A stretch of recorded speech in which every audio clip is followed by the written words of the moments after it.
Hi, good evening. I don't know whether we've got anybody here yet, but hopefully there's a few people starting to join for the first of the TFA's autumn and winter webinar series.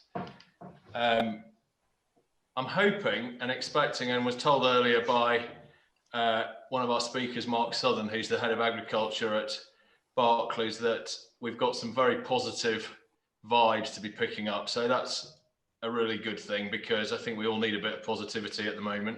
So we'll look forward to that. And we've also got Debbie Airey, who's the head of agriculture at the GRP group, who are our insurance partners and have recently taken over that brief. So we'll look forward to hearing from Debbie what they can offer as we go forward. So I'm just trying to see.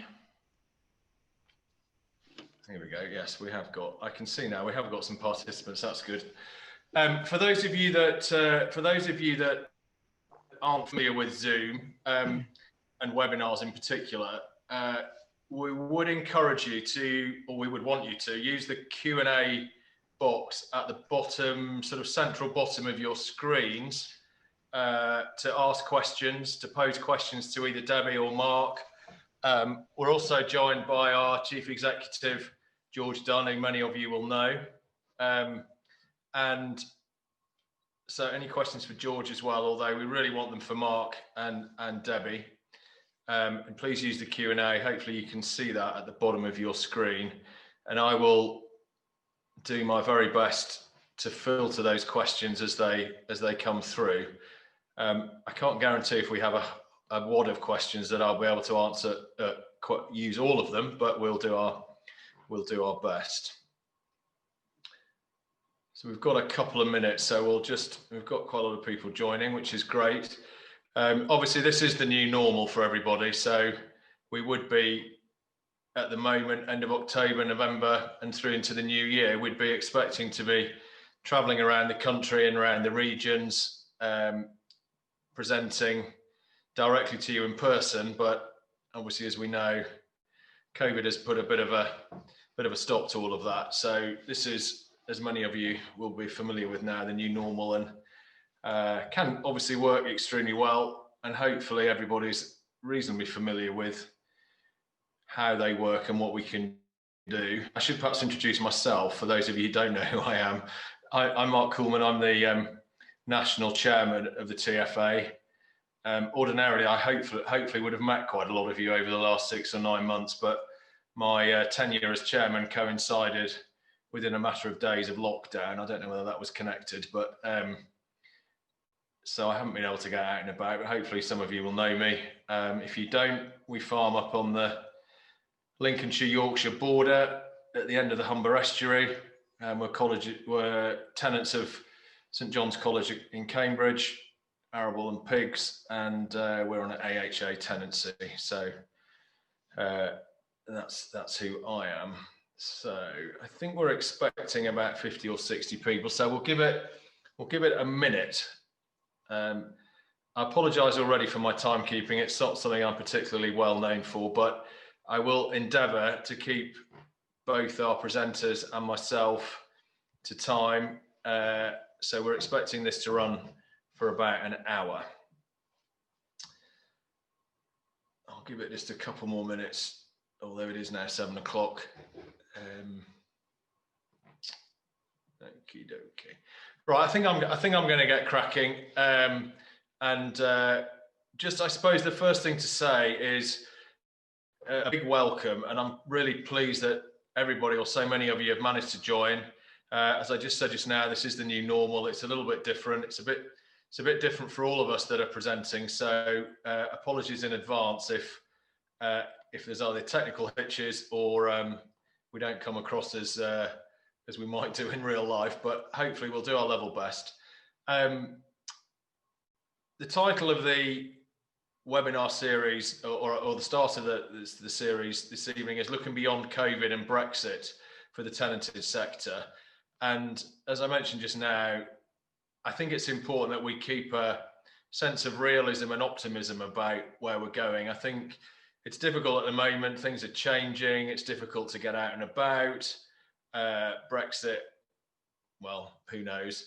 But I think the really important thing is that we do recognise we are in a fortunate position in lots of ways, and we do have opportunities, and we need to embrace those opportunities over the next few years. We need to keep aware of what's going on, but I'm always reminded at times like this, and I always forget whose quote this was, and I will misquote it, but essentially, look, concentrate on the things that you can affect, and don't worry too much about the things you can't, because you can worry a lot about the things you can't affect.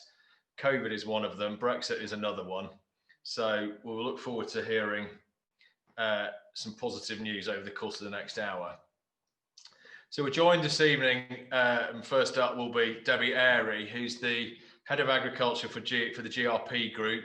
The GRP Group are our new partners delivering insurance in partnership with the TFA, and Debbie will explain how that works. So we'll kick off with Debbie, and who should be coming on screen. I can certainly see her. Yeah, that's good.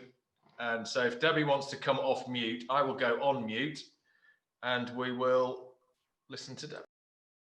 Thank you very much, Mark. It's an actual privilege to be asked to join the webinar for the TFA. And I think obviously everybody will be wondering what's happening with the change in relationship.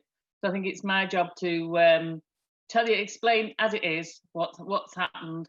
Obviously the TFA had a relationship with Henderson Insurance Brokers. Henderson's did a deal and sold to a major insurance company called Aon, who didn't particularly have an appetite for agricultural insurance. And I think some of you may have had a bit of a disaster story or some bad service over the year that I think a couple of years that they've been in charge of Henderson's. So what GRP Group, the group that I work for and are part of, have now bought that account, and that's operated from the Marshall Wooldridge office there in Leeds, because that was just local. However, the GRP Group is a massive group that goes across the nationwide. We have over 700 million premium income. Now, I am the head of agriculture of the group, and my history goes back. I have my own brokerage, Country and Commercial Insurance Brokers. I am a farmer's daughter, and I have a passion for the agricultural industry. I was also the founder of the Federation of Agricultural Brokers. So in the Federation of Agricultural Brokers, we had 33 brokers across the UK. And just pretty much like a buying group that you do under the farm, is we got together, we shared resources. There's obviously one major player out there. And when I first set up my business in 2002, nobody really wrote farm insurance. But we're coming from a rural community, coming from the community spirit, I saw there was a gap in the market. And I've worked in agriculture ever since 2002, and it is a passion of mine. So when I did a deal with GRP Group, and the reason I did a deal with GRP Group was my business had got to a certain size and I needed help to get it to the next level. Running an insurance brokers is quite difficult with the compliance, the regulation, the accounts. And my forte is with the clients and the people. And I always say I don't work for any insurance company. I always work for my clients. So we did a deal with the GRP Group, and we've just gone from strength to strength. Overall, the GRP Group has 20 million of farm business across the group, and it has offices all round. So I'm their head of national practice, and I work with those people. So it's sort of, the TFA was locally to Henderson's, and now what we intend to do is sort of spread it out. We can't guarantee a face-to-face visit for everybody, but if you look at our radio and the area we cover, it would be hard pressed not to be able to provide, if necessary, a face-to-face consultation for all of across England particularly. We don't have much coverage in Scotland, but we can always offer an online service from there. And I think so what we do, because we work in agriculture, we work in what comes next. We're a broker, we're not an insurance company. The other major player is an insurance company, so they have one outlet. As a broker, we deal with all the different insurance companies out there, so we can then tailor make the proposition for yourself, for the individual business. We've been working on a lot at the moment on health and safety. Seems to be a massive gap in the market for farmers. A lot of my farmers don't have written health and safety policies, do risk assessments. So we're trying to assist, and I realise as a farmer's daughter, you can't make a farm health and safety compliant. What I'm doing is working with the industry and trying to find a solution that will be easy to use for the farmer.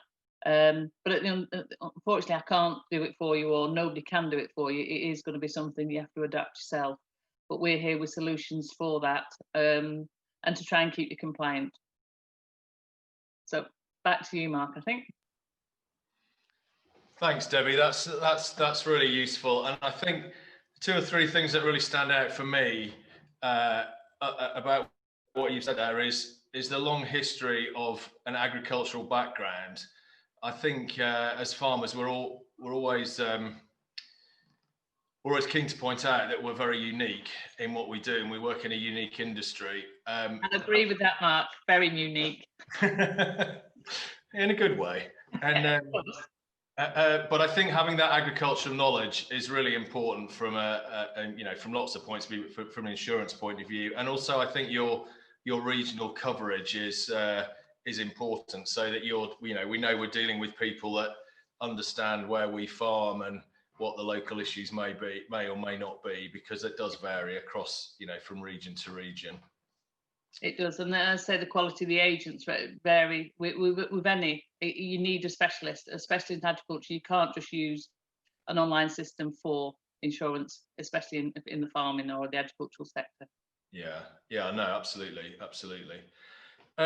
Just quickly, we've got a few questions that were sort of sent in prior to the evening. I just would remind everybody that if you can use the Q&A button at the bottom of the screen, if you want to ask Debbie or Mark any questions, please do so. We've got a couple of questions, Debbie. If I could just sort of fire a couple across to you. One of the things that was sent in was, what about face-to-face visits, particularly at the moment we're in difficult times, because fixing insurance online or over the phone is not necessarily the easiest thing to do, particularly if, for our members' point of view, it's their first experience of GRP. What can you give us? Obviously, through the COVID, we've been adapting as we go along. Because of our coverage across England, I'm going to be in charge of the TFA relationship. I'm going to link in with George and Kim and Julie and the team. And it's my job to cascade and send it to the expert locally. Now, obviously, at the moment, we can still, there was a period where we couldn't do any appointments. Now, my own client base, luckily, I built up a fantastic relationship over the years, and I have a very loyal client base. So they fully accepted that. Where we legally can possibly, I have now done meetings on car bonnets, in grain drying stores, so that raining, in the middle of farmyards, you can socially distance. And I actually feel quite safe going to a farm, because by the nature of it is, you normally self-isolate anyway. So, there hasn't been, none of our staff are worried about attending a farm to go. It's all, I always have to consider other people if they're, if they're actually self-isolating or don't want the contact. Me and you did a Zoom call the other day to discuss insurance. So, there is new ways, and it's whether the farmer wants the new ways, but, there is some of my farmers, they're in their 80s that, don't even know what the internet is. So I can't really expect them to jump on a Zoom call. So we have just attended those calls. Yeah. And cascade it round. Okay, thank you. And you touched on health and safety towards the end there, which is an issue, and it's always I always think it's sad to see the amount of fatalities that seem to continually occur in the industry. I'm sure many of them are, they're just tragic. But I just wonder what you think that sort of health and safety issues, and what specifically at GRP you think you can help over the next few years with. It's really something through GRP, something through my other hat, the Federation of Agricultural Brokers.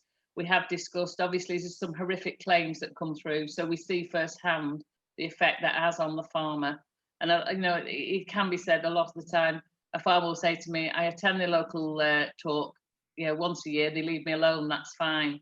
But there's sort of a duty of care, and if I can help, and it's not easy. I have been brought up on a farm. I know you cannot make a farm health and safety compliant, but 20 odd years ago, the building industry was the same. And now, you know, they came down hard, and I just don't want that to happen in the farming industry. I want to be able to provide some solutions to protect the farmer, to protect their business, and actually protect, because the knock-on effect of a death on a farmyard, it's not just, you know, it's sort of the insurance, it just goes down. It affects the families, especially if it's family members or workers that you've had for you for 30 years. You know, when you've seen that devastation, I'm really quite passionate about finding some solution. Now we've just launched a product called the Health and Safety Click, which is an online solution. It costs £50, so it's not a massive amount. And what it will do is it will guide the farmer to get my experience of these claims. It's all about the piece of paper that you have to cover yourself. Did you have a risk assessment? Did you have a health and safety policy? Were they issued with protected workwear? There's all these questions that, you know, that's when it's never a problem until it is a problem, and then it's a massive problem. So if we can guide through and get the paperwork that protects you, and even by doing the guidance and doing that paper, it actually makes you think a little and have a look at your own premises and see, you know, local to us, there was a small child that had drowned in a slurry pit. Well, how that family will ever recover from that, I do not know. Yeah. You know, so it's just, nobody ever intends these things to happen. And sometimes wonder how I managed to survive my childhood, you know, when I was driving tractors at 8 and, you know, in haystacks and all that. But, you know, I think we now have to take it quite seriously. And I think the Health and Safety Executive are going to come down hard, and we need to have some answers for them. Yeah, no, that's right. And I think having your agricultural hat on and knowledge is really important with that, from a health and safety point of view. So that's an interesting sort of addition to what you can offer. Yeah. Okay, hang on, we've got, just before you go, let's have a look here. Sorry, I'm just reading a question here. Kind to me, people.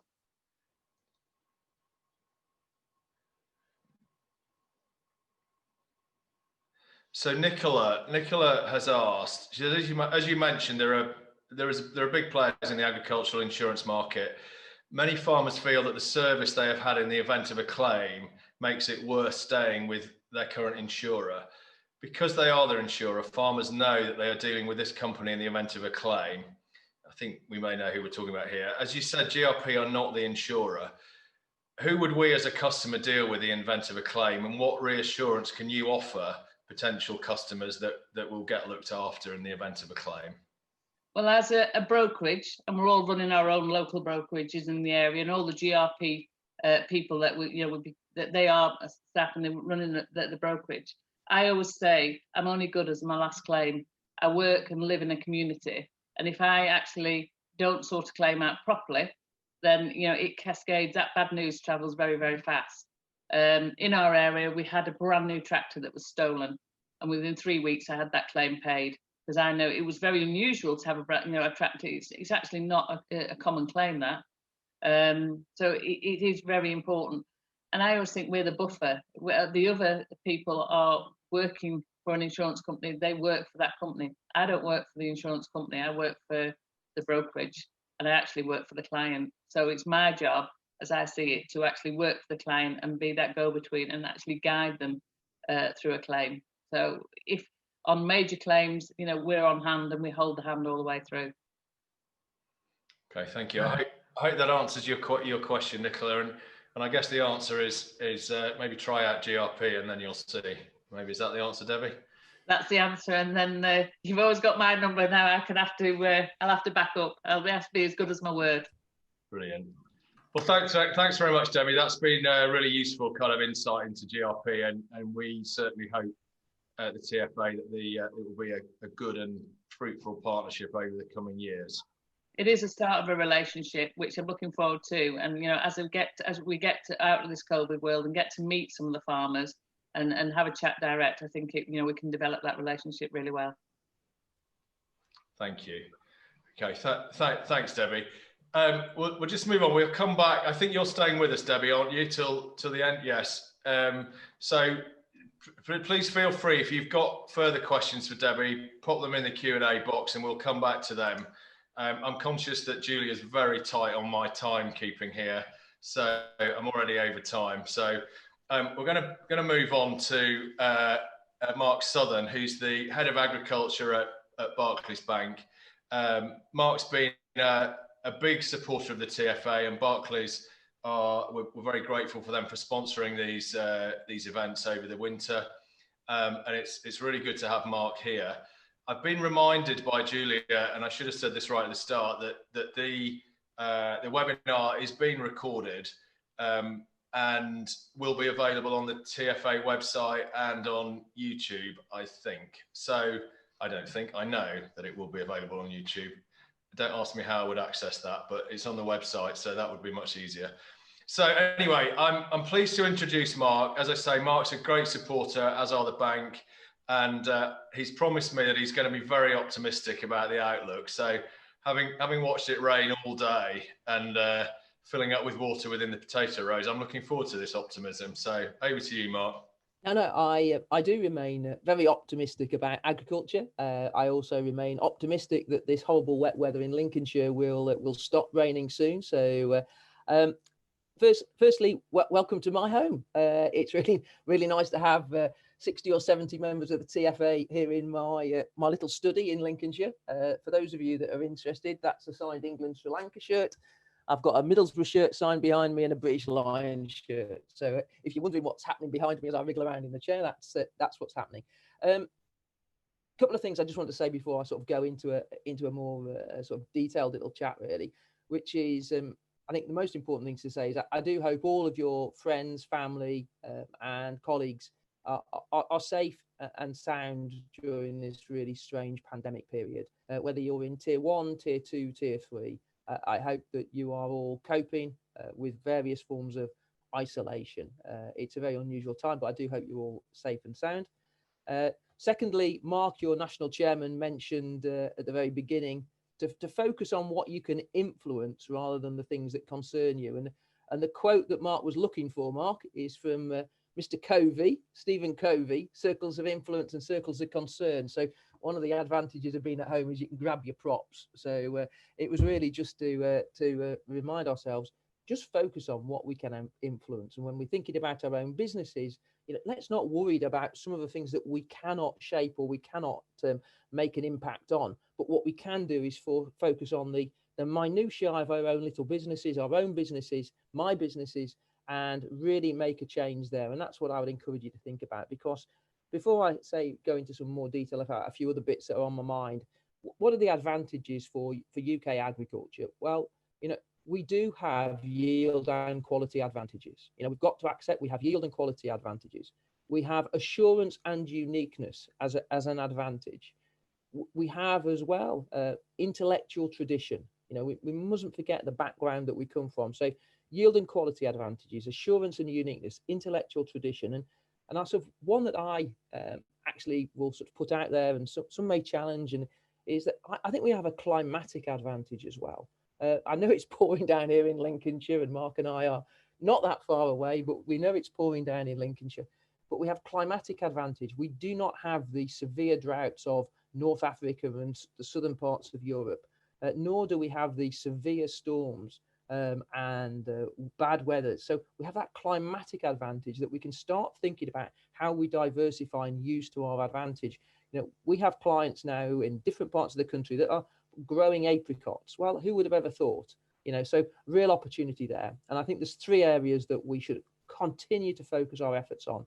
One is people, ourselves, and who we have working for us, how we train and develop them.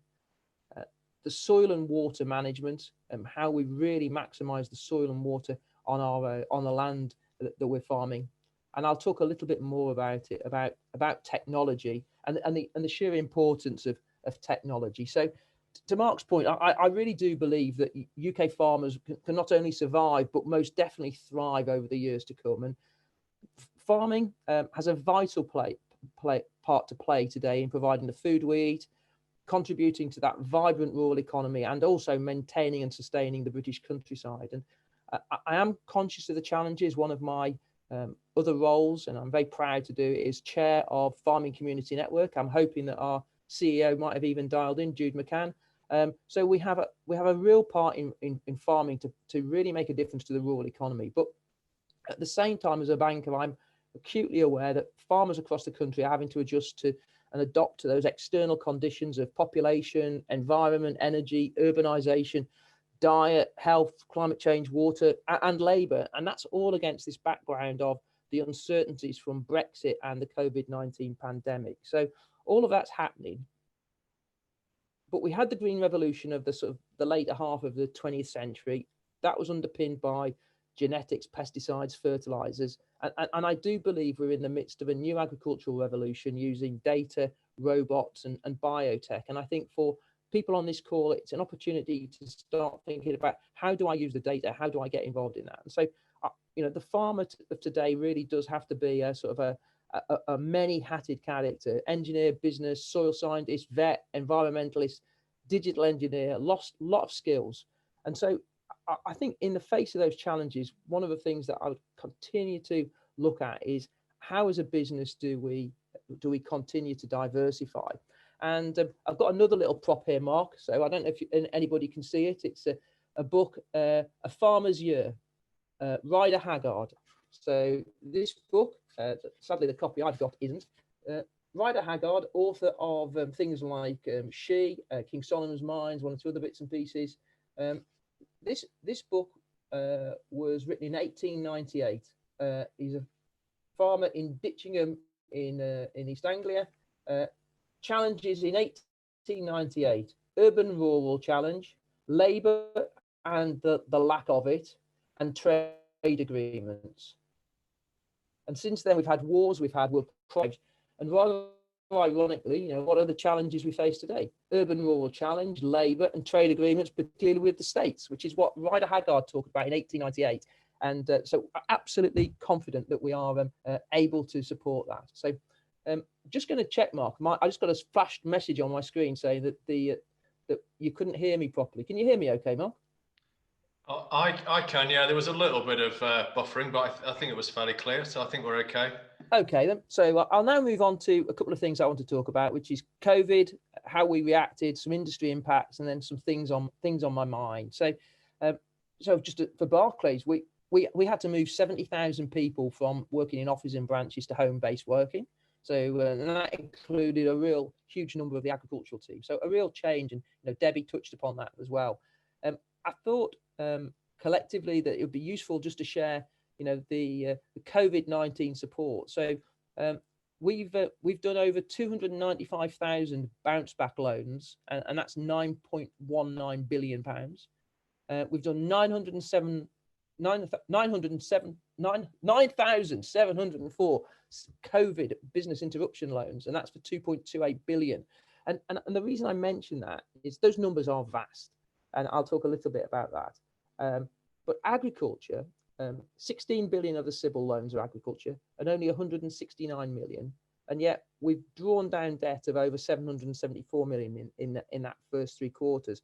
And what that tells me is that despite all the challenges, the COVID challenge hasn't impacted, and I'll talk a little bit more about that. But for those of you that are interested, I wanted to talk about business bounce back loans have been extended to the 30th of November. And what we're working on now is extending them for 10 years, capital repayment holidays of up to 3, and a full repayment holiday. So a real opportunity. But the new sort of government-backed lending schemes have allowed sort of existing borrowers to borrow further, and the business bounce back loans have been making funds available to many businesses, not just in farming, that previously didn't have formal debt, and are therefore sort of really new to the discipline of having to repay a loan.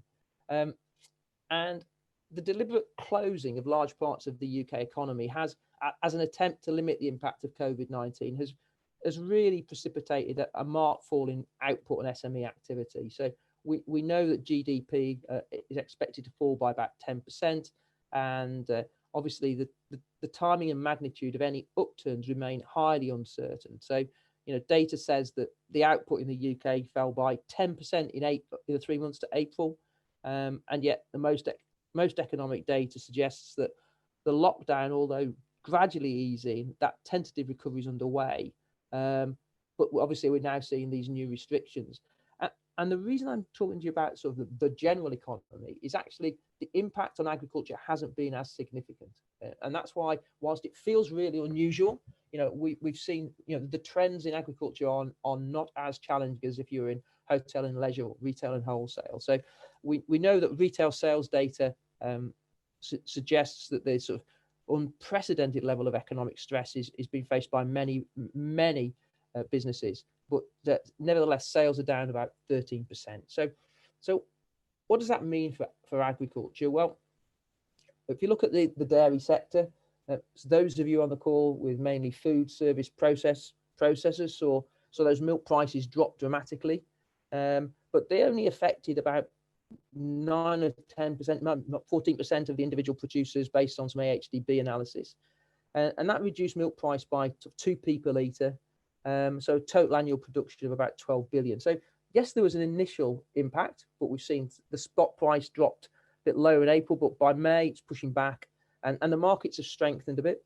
We know a sector that was impacted was the ornamental growers, especially those with sort of bedding plants, and they were hard hit at the peak season. But what we saw is a number of ornamental growers really pivot their business to, instead of being sort of selling to the supermarkets, selling direct to the consumer using online. So those with the sort of footfall diversification have certainly suffered at the very beginning. But what we're actually seeing is that with the opening of lockdown, we have actually seen many farming businesses benefit from increased footfall through their accommodation and things like that. I wanted to talk a little bit about total bank lending as well, because it links into sort of about confidence levels. So in August 2019, the net debt of the sector of all agriculture was about 11.8 billion pounds. So all of the banks lent net, so after taking away credit balances, 11 billion pounds. August 2020, it's 10 billion pounds, and yet credit balances are up at 9 billion pounds. So the demand for debt, bank borrowing, is down month on month as the grain checks have come in and autumn store sales begin to come in, but it is marginal. But debt demand year on year is up, but there's been good markets and perhaps some lack of direction that is perhaps stifling investment. So what we've seen is those credit balances indicate, again, strong markets, farmers building up reserves as they hold off, and we hold off investment until that clearer direction is known, sort of post Brexit. So actually what we're seeing is the market is buoyant. We believe the market is buoyant. Just wanted to, I think everybody expects the banker to talk about interest rates. So some of you may have seen that the Mail on Sunday talked about banking chiefs preparing lenders for negative interest rates. I'm old enough to remember 15% as a base rate, and talking about negative interest rates. And your chief executive will be able to see from a macroeconomic point of view why the government is doing that. It's to get people to spend, to inject money into the business. And that opportunity to go to negative is really, really interesting. I'll touch upon that in a moment. I was lucky enough to see the bank, Mark Carney, the then Bank of England governor, talk at Lincoln Cathedral in July 2015. He was speaking as part of the Magna Carta lectures, and he said very, very clearly that the British economy's strong momentum meant the decision on when to raise interest rates would come into sharper focus around the end of the year. So the end of 2015, interest rates were definitely going to go up. He said, in my view, the decision as to when to start such a process will likely come into sharper relief around the turn of the year. Anyway, oil prices slumped, inflation tumbled, and guess what? August 2016, interest rates were cut. So if Mark Carney, as the Bank of England, couldn't tell you what was going to happen with interest rates, it's very difficult for me as head of agriculture. But what I do know is that with base rate at 0.1%,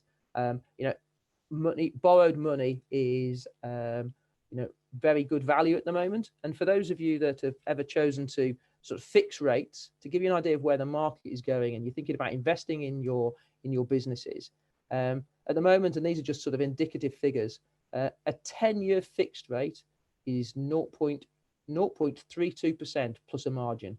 So gives you some real ideas about how sort of benign that market will be. So wanted to talk a little bit about civils and the sector, because clearly other sectors have been impacted significantly more than agriculture.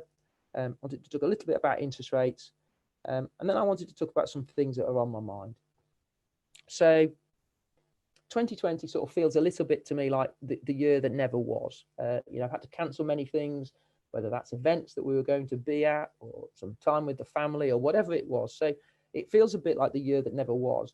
And it's been sort of one of those ones where lots of things get pushed off track to be back to normal. So, but throughout these sort of really trying times, agriculture sort of like waited for no one. It's not like we're running a restaurant or a hotel or a hairdressing salon where we were able to close. It doesn't wait for anybody in terms of production or progress. And so moving forward's got to be a constant wave, really, a walk of life for farming. It's got to be relentless. And so we've made some real focus on agri-tech. We've got a dedicated team of agricultural managers, and some of you may have seen we've opened a Eagle Lab farm in partnership with the University of Lincoln, and that is all about our commitment to the sector, our absolute belief that we can help make a difference, and this use of technology to improve efficiency. Technology doesn't have to be expensive. So that thing about innovation. So I just got a big picture of George just telling me he was going to eat some popcorn. And so I was going to say, come on, carry on listening, George. There we are. I've only got a few more minutes. Anyway, the innovation has got a couple of things really for me, which is one, make production more efficient and then pay for itself over time. And secondly, improve the operation of your farm from a work-life balance point of view. So, for example, whether it is on some of the larger scale businesses, the use of robotics, the robotic milking, or using a drone just to sort of go out and scout a field. Those are some simple things that people can do. And so much of that innovation over the last 50 years has been developed by or with farmers to solve specific issues. What we've got to do, though, is come together to make sure that we all collectively focus on the challenges and that farming is going to face. And there's a mix of artificial intelligence, robotics, big data, and the cloud. All of these things are happening, but we've got to make sure that we start to understand it and see how we can use it. So there's a couple of things that are the challenges to that innovation for me. One is that fear of the unknown. I'm a late adopter. Crikey, I didn't get a CD player until they were almost going out of fashion. Or maybe even understanding the language. And it's perhaps one of those things that we've got to do is to see how we as bankers, but also you as farmers, can really embrace new innovation and make sure it's the right thing to do. And we're seeing lots of that investment in the sector, whether we're seeing it sort of for picking fruit, vegetables, whatever it is. But it's also about making sure that it's practical. So any innovation has got to have those two things: production and efficiency, and a work-life balance for you as the farmer. So one of the things that I do want us to think about, though, is where industry does need to come together, and it's the use of soil carbon. Because when we can sort of effectively measure that, we can quantify it. And I think for all farmers, there's an opportunity to think about sequestration and the use of carbon. So for the sort of quick things, Mark, and then I'll sort of take some questions, I'm sure. Really, one is about agricultural policy. I just want to touch on that. I want to talk about the consumer, a little bit about diversification, and a little bit about labour. So obviously the agricultural bill, House of Lords now in that ping pong stage. We've got the post-Brexit trade agreements, what's going to happen. George may have a view on what's going to happen there. We know that we've passed some laws about sort of the global carbon net zero. Agriculture does have a really important part to play, and I think there's a really positive piece to play there. So I think that's really important. I think the other thing that is on my mind in that piece is the whole piece of climate change and sustainability. And sustainability is really interesting. Barclays surveyed 1,000 farmers, and there were some really interesting figures. So 8 in 10 say that they could be carbon neutral by 2035. 1 in 6 believe that they've already reached it, which I find amazing. 65% think they're thinking about how to make their businesses more sustainable. And sustainability is really important, Mark, to me, which is it isn't just environmental sustainability. It is about economic stability, sustainability, and a much more social sustainability. And that's about how do we invest in that to maintain those. 2/3 of the people surveyed said that becoming greener will increase the farm's competitiveness after the UK's left the EU. So Brexit could be an accelerant to that transition to carbon neutral. So real degree of optimism.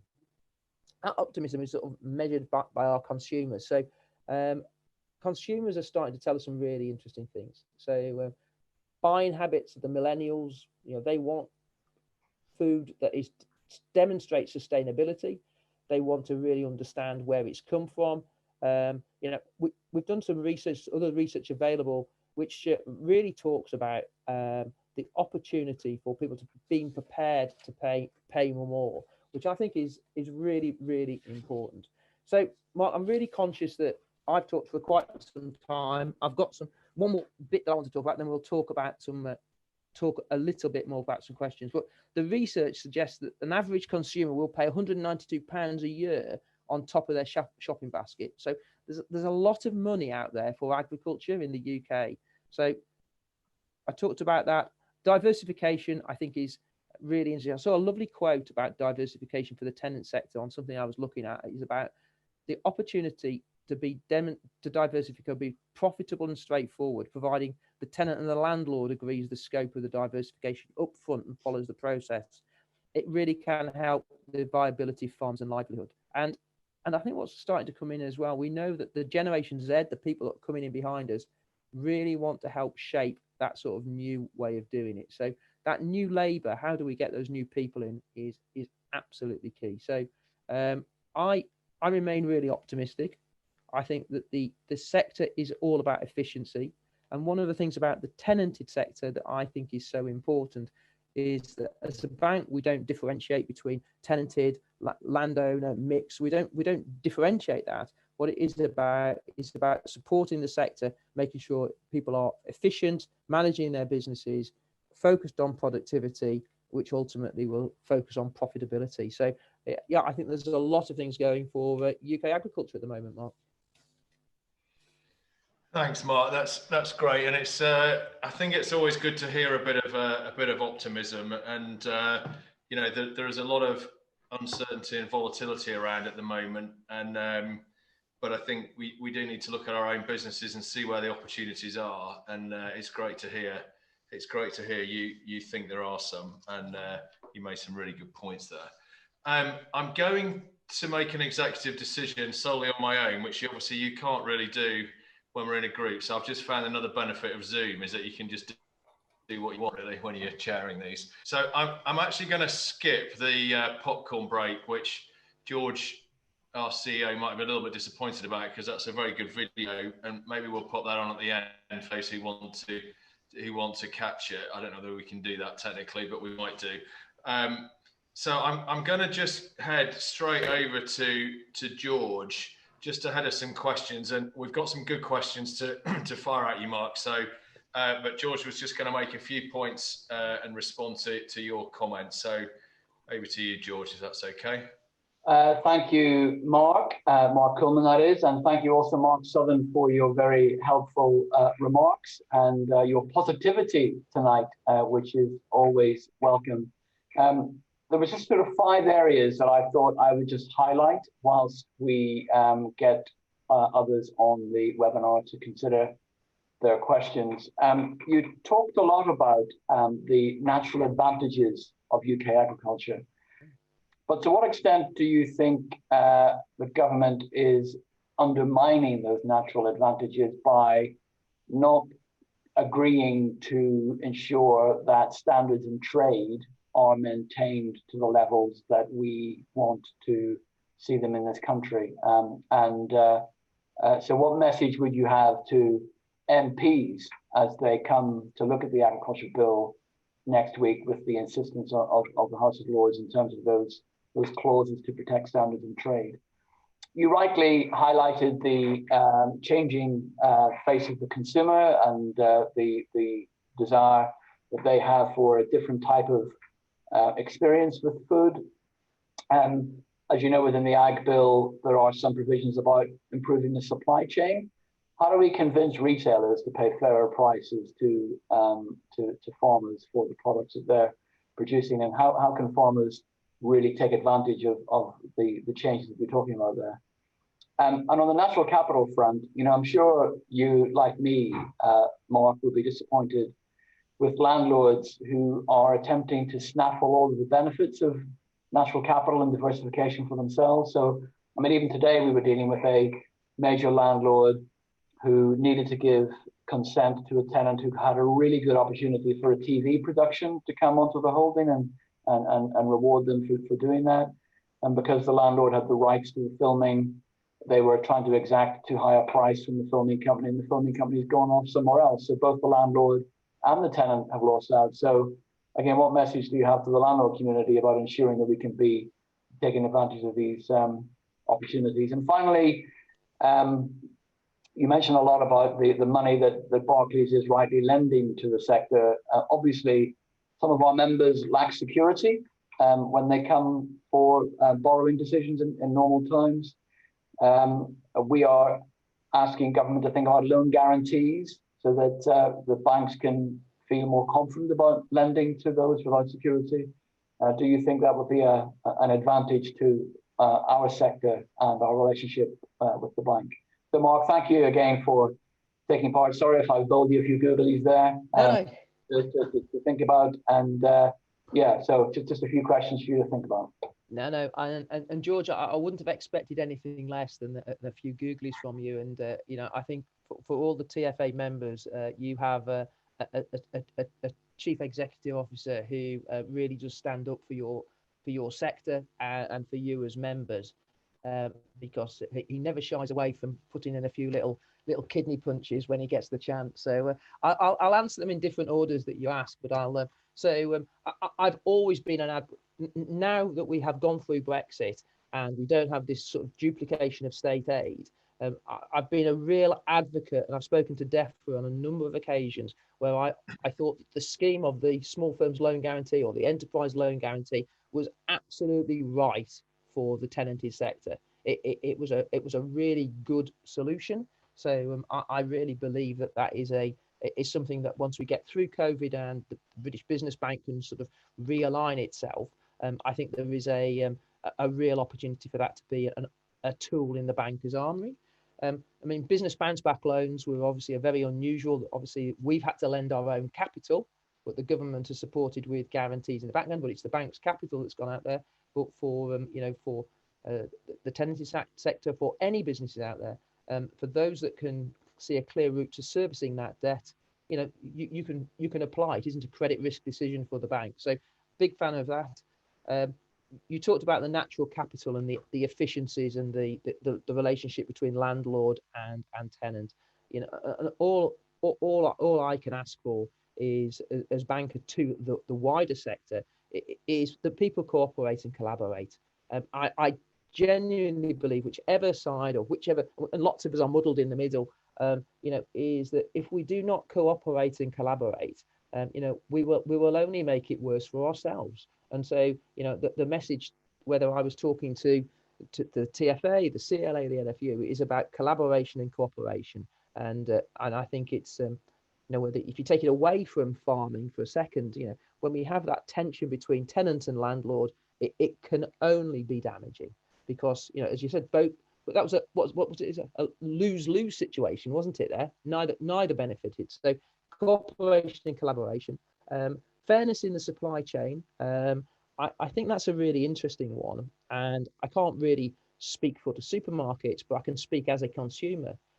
When COVID really hit and there were empty shelves, the fear. I saw it here in Lincolnshire.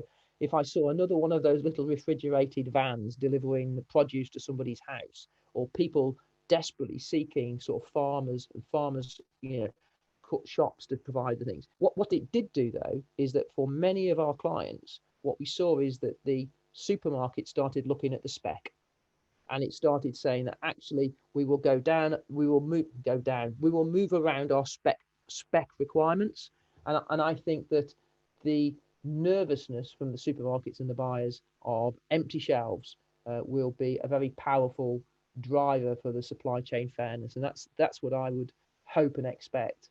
And the really unfair one was the government view of undermining standards and trade. that is one that I find difficult to comment about, but it's interesting to. I've just recorded a podcast with Neil Parish, who is obviously chair of the Select Committee, and he spoke with real enthusiasm for retaining standards and trade.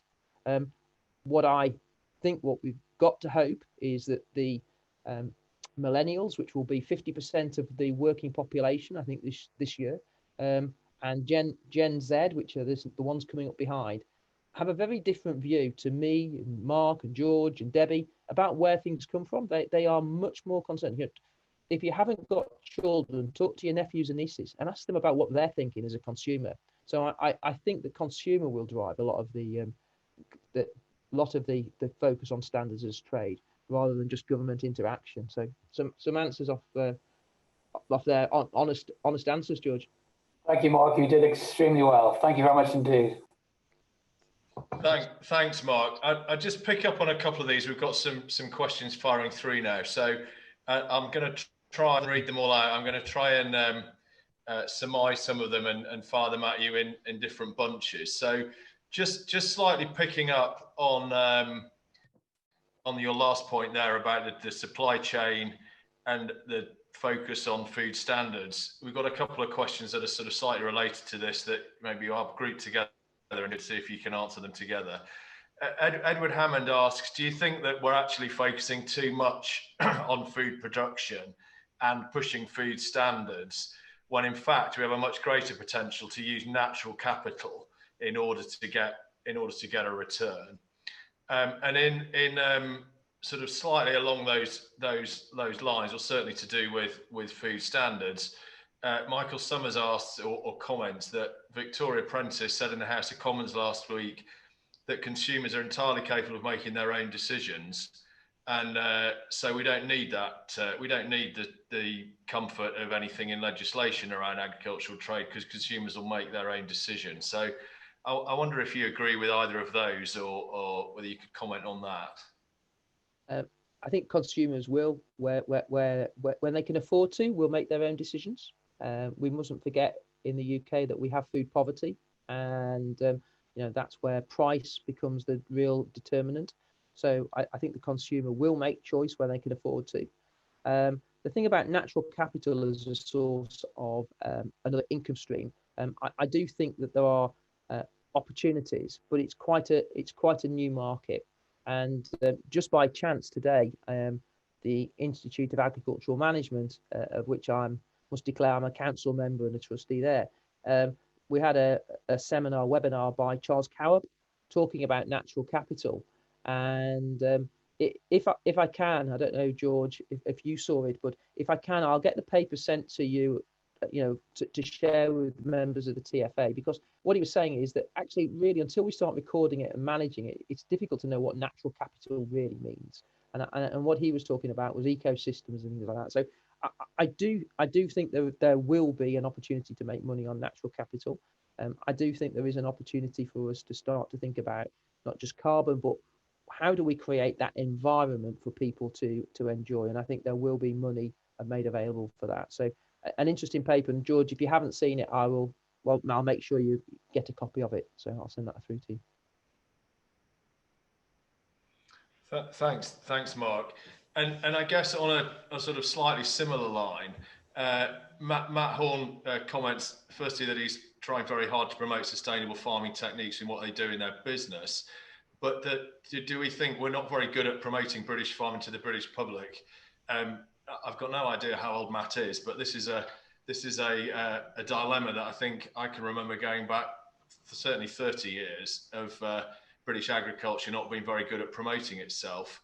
I don't know whether you would agree, but it seems to me that we have been slightly better at that during the COVID pandemic.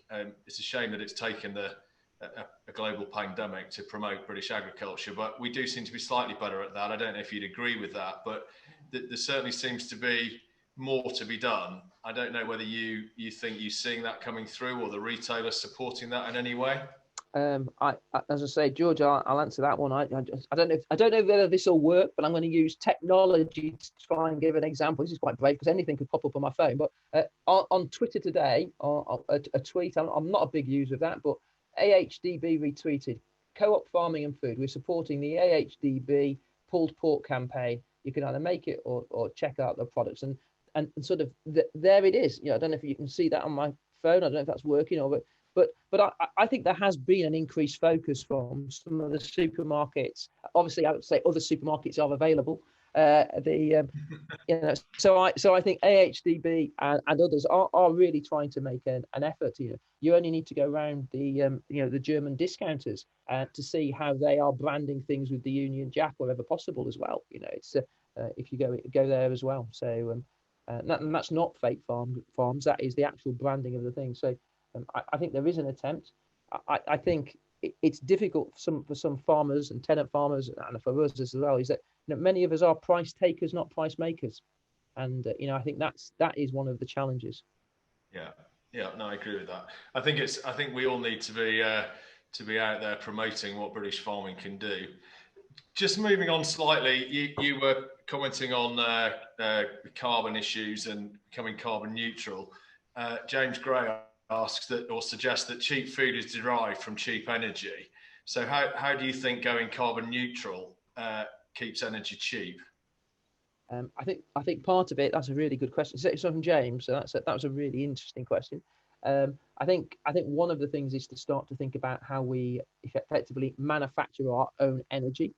So whether that's on farm, the use of solar, wind, hydro, some great examples of small scale hydro schemes when I've been sort of into Wales and one or two other places where farmers have diversified into that. So I think the opportunity to manufacture our own energy as a sector will make a significant difference.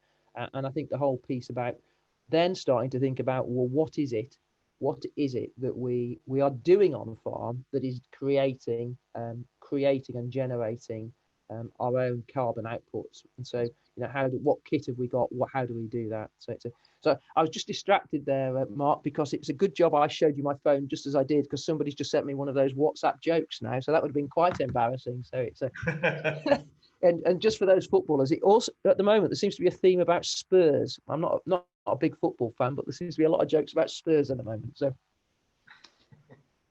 I couldn't possibly comment on that, Mark. Just moving on slightly, Michael Summers sort of brings us onto the Brexit position, and I've mentioned and you've mentioned about managing those things which are in our control and perhaps aren't. But he suggests that Brexit exemplifies radical uncertainty. So how can any business plan currently be considered rational? And one of the examples he gives is what bank's expectation of red meat prices in January. Yeah. I don't have a major expectation because like the question says, I can't foresee what's going to happen in the market. But all I'd say about any plan is, as a bank, I'm a business. It might be a different type of dynamic, but I had a plan for 2020. I had a plan for 2021. I think that I will need this many people to do this type of work, and I have to have a plan. And the reason that I look at a plan, and it is extraordinarily difficult, is that you at least if you've got a plan and external circumstances change, you can adjust your plan. You can make some changes. So really difficult just to sort of say, well, this is my plan and I'm sticking to it. It is about having some parameters about which you do it. It's a bit like in fact, I said it at the TFA conference when we were at Stoneleigh. I said, having a business plan when there's all this uncertainty is a bit like driving your car on your sat nav in a foggy day. You've still got to have a map and a direction of which way you're traveling, even if you don't really know what's around you. And whilst I can't tell you what's going to happen to red meat, what I can tell you, and I had this because I was doing something else earlier today, and this is all about what do I think about Brexit and a no deal and things like that. So some of this is a little dated, but it gives you a flavour. We export 14 billion pounds worth of products to euros. We import 37 billion pounds worth of agricultural produce from the EU. If I just take a couple of simple examples, Dutch, we export 1.3 billion pounds and of beef and veal. We import 4.7 billion pounds from 4.7 billion pounds of UK imports from Holland, of which cut flowers are 540 million pounds. And then the other one, and I don't know who this is, but for France, we export 2 billion, we import 3.9 billion, and we import wine, 700 million pounds worth of wine from France. So, do I know what's going to happen with deal or no deal? No, but there are vested interests across the channel that would want us to be able to trade efficiently and profitably as well. So I think that listening to Professor David Hughes, as I did the other day, he seemed quite optimistic that there would be it was on an AHDB webinar. He seemed quite optimistic that there would be a deal at the end. Now, I may be misquoting him slightly, but there is reasons why there has to be. So, was it Mark's question about why plan because of it? I think you still always have to have a plan because you've got to have a direction of travel. But I remain optimistic at the moment. There will be a deal. Okay, thank you. I don't know if you have anything to add on Brexit and policy or whatever that might answer Michael's question about how he goes about planning. Well, I think just to agree with Mark about the progress towards a deal, I suspect that we may end up leaving the transitional period without a deal, but both sides will fast realise how awful it is to exist without a deal between the UK and the EU for the very reason, for the figures that Mark has quoted, and I suspect that there will be an attempt made to make a deal in the first part of next year if we don't get a deal towards the end of the transition period. So I don't think all is lost if we end up leaving without a deal on the 31st of December. But obviously, we face some challenging times if we don't get a deal quickly, particularly for the sheep sector and also for arables. So there is some work to be done on that. As far as the promotion side is concerned, I think AHDB have been Johnny-come-latelys to the party, and they spent a lot of time doing stuff which isn't really necessary in terms of the way in which they gather their money, the £65 million from the industry. And we would certainly be looking to them to make sure that they do promote UK and British agriculture, not just at home but abroad more widely than they do. So yeah, very very good to see some of the stuff that they've been doing more recently. And we need to see a bit more of that because obviously we've seen the horticultural and potato growers saying that they see little or no benefit from their levy to AHDB, and there is now a vote on whether that levy will continue to be paid. It won't be far along before the red meat sector says something the same to AHDB, so I think AHDB does need to step up to do more on that promotional side in order to show their worth to the industry as we move into more choppy waters. Yeah, no, I agree with that, George. Thank you. I'm conscious of time. We've hit 8 o'clock, but I've just got a couple of questions that came in ahead of the webinar that I'd just like to fire at you, Mark. If you can answer very quickly, you might want to anyway. Just going back slightly to lending and interest rate, I'm going to lump a few of these together actually. Obviously, you mentioned that interest rates are very low. We should be looking at investing in technology. Perhaps it's a good time to invest. But just to summarise one of the questions is given that there are high levels of borrowing, although as you pointed out, not as high as been in the past, but a lot has been lent through the government schemes through COVID, which the bank are securing. Do you think that the banks will be more discerning now with future lending when they're looking at business growth and development in terms of what you look at, given what has already been lent out to businesses, especially from a tenant point of view, where often we lack security? So I'll answer it directly about agriculture. One of the parts of my job is to sit in front of the board and talk about the criteria and the guidelines we've used.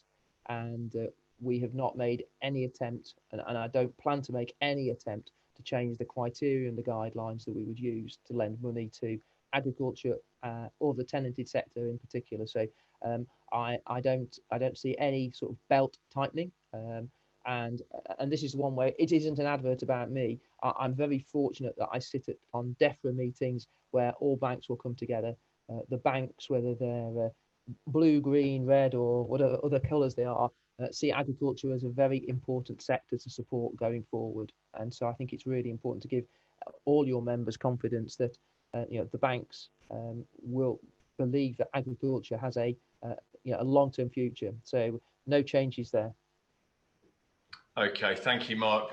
Well, I'm gonna draw things to a bit of a close. Although I'm going to fire one very quick question, which you know, Ralph Craggs asked, "Do you feel the value of the pound will fall in the EU transition period, assuming we get a no deal?" That's a yes or no answer. No. There you go, Ralph. We can all be confident. We don't need to ship out of sterling now. And if we do and lose out, we can go back to Barclays and blame them. Mark, just remind Mark, that wasn't financial advice. That was just me at 8 o'clock on a Wednesday night asking. Yeah, no, that's very good. I'm very pleased you managed to answer that with one answer. So I'm sorry that there's one or two we may not have got to questions wise, but I'm conscious of the time. We've run over slightly, and that's really due to the interesting nature of what we've been discussing, I think. And thank you all for those people that have asked questions. By all means, as you know, the TFA, please fire any other questions through to us at the office. We'll do our level best to answer them, or at least we'll send them an email to Mark and ask him to answer them. I would just at this point really like to thank both Debbie and Mark very much for contributing tonight into what I think has been a very interesting, I was going to say hour, but it's now an hour and 5 minutes. So I don't know what's on at 8 o'clock. It's not the Bake Off or something, is it, that we're all missing? But apologise if we've missed some very important TV show. I hope this has been more interesting and valuable to everybody. So thank you very much, Mark, and thanks to the bank for sponsoring the event. Thank you also, Debbie, for your insight into GRP and who they are. And as we said before, we're looking forward to a very fruitful relationship with GRP and the TFA going forward. Thanks as ever to George for his contributions and insightful and knowledgeable as ever. And thanks to Julia for technically managing this and actually putting it on. And I guess most of all, thanks to quite a lot of members that have attended, which is really good to see. So that's all good news. I would remind you that the next one of these, and I've lost my bit of paper, so I'm jumping in the dark here at the 24th of November. I'm hoping George is going to confirm that. Yeah, 24th of November. We're very much hoping that George Eustace will join us on that evening. And we're expecting a few policy announcements over the next month. So it could be a good time to join again on the 24th, similar time. And we look forward to seeing you there. I'll let you go and get your dinner or cup of tea or a beer or a glass of wine or whatever you're doing. So thanks very much to everybody. Have a good evening and we'll see you soon.